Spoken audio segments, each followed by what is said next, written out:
നമസ്കാരം, ഞാൻ doctor Arun B Nair, consultant psychiatrist.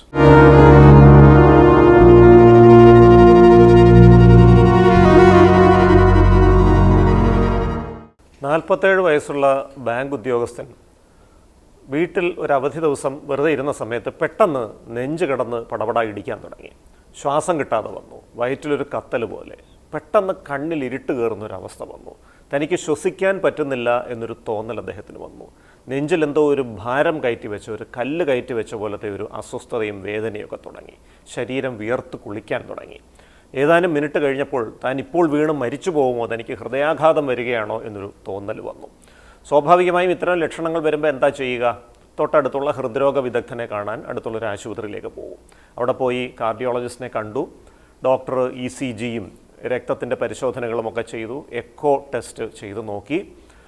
സംശയം തോന്നിയതിനെ തുടർന്ന് അഡ്മിറ്റ് ചെയ്തു. പിറ്റേ ദിവസം ആൻജിയോഗ്രാം പരിശോധന അടക്കം ചെയ്തു. പക്ഷേ ഈ പറഞ്ഞ പരിശോധനകളിലൊന്നും തന്നെ ഹൃദ്രോഗത്തിൻ്റെ യാതൊരു ലക്ഷണങ്ങളുമില്ല.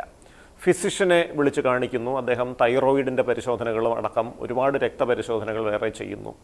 അതിലും യാതൊരു വിധത്തിലുള്ള ശാരീരിക രോഗത്തിൻ്റെയും ലക്ഷണങ്ങൾ കാണുന്നില്ല. ഡോക്ടർ ഒടുവിൽ ഇതെല്ലാം നിങ്ങളുടെ തോന്നൽ മാത്രമാണ്, നിങ്ങൾക്കൊരു കുഴപ്പമില്ല എന്ന് പറഞ്ഞ് വീട്ടിലേക്ക് വിടുന്നു. വീട്ടിലെത്തി അരമണിക്കൂർ തികഞ്ഞില്ല, വീണ്ടും ഇതേ പ്രശ്നം ആവർത്തിക്കുകയാണ്. നെഞ്ച് കിടന്നിടിക്കുന്നു, നെഞ്ചുവേദന വരുന്നു, ശരീരം വിയർത്തൊലിക്കുന്നു, ശ്വാസം കിട്ടാതെ വരുന്നു. തൊട്ടടുത്തുള്ള മറ്റൊരു ആശുപത്രിയിലേക്ക് പോവുകയാണ്. ഈ ആദ്യത്തെ ഡോക്ടറിനെ കണ്ടതോ ആ ഡോക്ടർ ടെസ്റ്റുകൾ ചെയ്തതോ ഒന്നും ഈ പുതിയ ഡോക്ടറിനോട് പറയുന്നില്ല. കാരണം ഈ ഡോക്ടർ സ്വതന്ത്രമായി വിലയിരുത്തട്ടെ, മുൻവിധികളില്ലാതെ വിലയിരുത്തട്ടെ എന്ന് കരുതിയായിരിക്കും. അവിടെയും 2 ദിവസം അഡ്മിറ്റ് ചെയ്തു. ഈ പറഞ്ഞ പരിശോധനകളെല്ലാം ചെയ്തു നോക്കി. ഒരു തരത്തിലുള്ള തകരാറുകളുമില്ല. അവിടെയും ഡോക്ടർ പറയുന്നു, യാതൊരു കുഴപ്പമില്ല, നിങ്ങൾ നോർമലാണ്, ഒരു പ്രശ്നവുമില്ല, എല്ലാം നിങ്ങളുടെ ഒരു തോന്നൽ മാത്രമാണ്. വീട്ടിലെത്തി 2 ഡോക്ടർമാർ പറഞ്ഞല്ലോ, 2 വലിയ ആശുപത്രിയിലെ ഡോക്ടർമാർ പറഞ്ഞല്ലോ, ഇനി കുഴപ്പമൊന്നും കാണില്ല എന്ന് വിചാരിച്ച് രാത്രി ഉറങ്ങാൻ ശ്രമിക്കുമ്പോൾ കണ്ണടച്ചൊരു 5 മിനിറ്റ് കഴിഞ്ഞപ്പോൾ ഇതാ വീണ്ടും നെഞ്ച് കിടന്ന് ഇടിക്കുന്നു, ചാടി എഴുന്നേറ്റ് പോകുന്നു. വീണ്ടും മറ്റൊരു ആശുപത്രിയിൽ പോയി ഇതേ ചടങ്ങുകളൊക്കെ ആവർത്തിക്കുകയാണ്. ഇപ്പോൾ ഈ വ്യക്തി കുറേ സ്ഥലങ്ങളിൽ പോയി, പല ഡോക്ടർമാരെ കണ്ടു, പല വൈദ്യശാസ്ത്ര ശാഖകളെ സമീപിച്ചു, ആയുർവേദവും ഹോമിയോ അടക്കം പലർത്തും പോയി. എല്ലാം കഴിഞ്ഞിട്ടും എല്ലാവരും ആശ്വസിപ്പിക്കുന്നുണ്ട്, ഗൗരവമുള്ള പ്രശ്നങ്ങളൊന്നും ഇല്ലയെന്ന് പറയുന്നുണ്ട്. പക്ഷേ എന്നിട്ടും ഈ പ്രോബ്ലം മാറുന്നില്ല.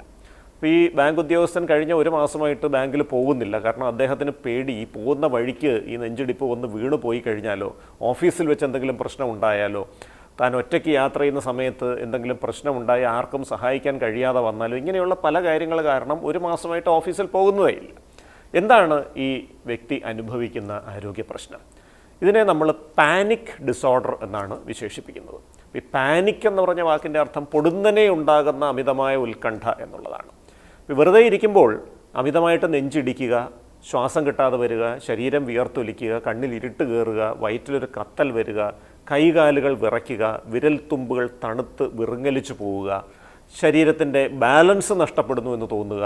ഇത് കൂടിക്കൂടി വന്ന് തൻ്റെ മനസ്സിൻ്റെ നിയന്ത്രണം വിട്ടുപോകുമോ, അല്ലെങ്കിൽ താൻ വീണ് മരിച്ചു പോകുമോ എന്ന് തോന്നുന്ന ഒരു തീവ്രമായ ഉത്കണ്ഠ. ഒരു 10-15 മിനിറ്റാണ് നീണ്ടു നിൽക്കുക. അത് കഴിഞ്ഞ് പതിയെ കുറഞ്ഞു വന്നത് തീരുകയും ചെയ്യും. ഇത്തരത്തിലുണ്ടാകുന്ന ഈ തീവ്ര ഉത്കണ്ഠ അനുഭവത്തിനെ പാനിക് അറ്റാക്ക് എന്ന് പറയും. ഈ പാനിക് അറ്റാക്ക് 1 മാസക്കാലമായിട്ട് ആവർത്തിച്ച് വരികയാണെങ്കിൽ ആ അവസ്ഥയാണ് പാനിക് ഡിസോർഡർ എന്ന് പറയുന്നത്. ഒരു കാര്യം നമ്മൾ മനസ്സിലാക്കണം, നമ്മുടെ മനസ്സ് എന്ന് പറയുന്നത് നമ്മുടെ തലച്ചോറിൻ്റെ പ്രവർത്തനങ്ങളുടെ ആകത്തുകയാണ്. മസ്തിഷ്ക കോശങ്ങൾ തമ്മിൽ, 2 മസ്തിഷ്ക കോശങ്ങൾ തമ്മിൽ ഒരു ഇടവേളയുണ്ട്. അതിനെ സിനാപ്സ് എന്ന് പറയും. ആ സിനാപ്സ് എന്ന പ്രദേശത്തിൽ ചില രാസവസ്തുക്കൾ കാണും. അതിനെ നമ്മൾ നാഡീ സംപ്രേക്ഷണികൾ, ന്യൂറോ ട്രാൻസ്മിറ്റേഴ്സ് എന്ന് പറയും. ഈ നാഡീ സംപ്രേക്ഷണികളുടെ സഹായത്തോടെയാണ് നമ്മുടെ ചിന്തകളും ഓർമ്മകളും വികാരങ്ങളും സംവേദനങ്ങളുമൊക്കെ വൈദ്യുതി തരംഗങ്ങളുടെ രൂപത്തിൽ ഒരു മസ്തിഷ്ക കോശത്തിൽ നിന്ന് മറ്റൊന്നിലേക്ക് പ്രസരിച്ചു കൊണ്ടിരിക്കുന്നത്. ഈ രാസവസ്തുക്കളുടെ അളവിൽ എന്തെങ്കിലും വ്യതിയാനങ്ങൾ വന്നാൽ തെറ്റായ ചിന്തകൾ, തെറ്റായ സംവേദനങ്ങൾ, തെറ്റായ ഓർമ്മകൾ, ഇത് പലതും ഈ മസ്തിഷ്ക കോശങ്ങളിലൂടെ പ്രസരിക്കാൻ തുടങ്ങും. ഈ ഇലക്ട്രിക് സർക്യൂട്ടിൽ ഷോർട്ട് സർക്യൂട്ട് അടിക്കുന്നത് പോലെ നമ്മുടെ ഈ തലച്ചോറിലെ ഗാമ അമൈനോ ബ്യൂട്ടൈറിക് ആസിഡ് എന്ന് പറയുന്ന ഒരു രാസവസ്തുവിൻ്റെ അളവ് കുറയുമ്പോൾ ഇത്തരത്തിലുള്ള തെറ്റായ ചില അനുഭവങ്ങളും സംവേദനങ്ങളും നമുക്ക് അനുഭവപ്പെടും. അതാണ് പാനിക് അറ്റാക്കിൻ്റെ കാരണം. പലപ്പോഴും ഉണ്ടാകുന്നൊരു പ്രശ്നം, ഇതൊരു ശാരീരിക രോഗത്തിൻ്റെ ലക്ഷണമായിട്ട് തന്നെ കരുതും. ഹൃദയാഘാതത്തിന് സമാനമായ ലക്ഷണങ്ങൾ തന്നെയാണല്ലോ ഇതിന് വരുന്നത്.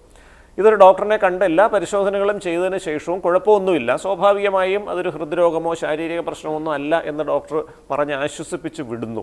എങ്കിലും വീണ്ടും ഇത് വരുമ്പോൾ ഒരു പേടി വരികയാണ്. ഈ ഡോക്ടറിന് തെറ്റിപ്പോയതാണോ, ഡോക്ടറിന് ഇത് കണ്ടുപിടിക്കാൻ പറ്റാതെ പോയതാണോ, അല്ലെങ്കിൽ ഈ ഡോക്ടർമാർക്കൊന്നും കണ്ടുപിടിക്കാനോ ചികിത്സിക്കാനോ കഴിയാത്തൊരു മാറാരോഗമാണോ തന്നെ ബാധിച്ചിരിക്കുന്നത്, ഇങ്ങനെയൊക്കെ ഭയപ്പെട്ടു പോകും. പലപ്പോഴും ഈ പാനിക് ഡിസോർഡർ കൃത്യസമയത്ത് ചികിത്സിച്ചില്ലെങ്കിൽ വല്ലാത്തൊരു ഭയം വരികയും നമ്മൾ ചെയ്യുന്ന ജോലികൾ ഒരുപക്ഷെ ജോലി സ്ഥലത്തേക്കോ സ്കൂളിലോ കോളേജിലോ ഒന്നും പോകാതെ ഇരുന്ന് കളയും. പക്ഷേ വളരെ അനായാസം ചികിത്സിച്ച് പൂർണ്ണമായും ഭേദപ്പെടുത്താൻ കഴിയുന്ന ഒരു അവസ്ഥയാണ് ഈ പാനിക് ഡിസോർഡർ.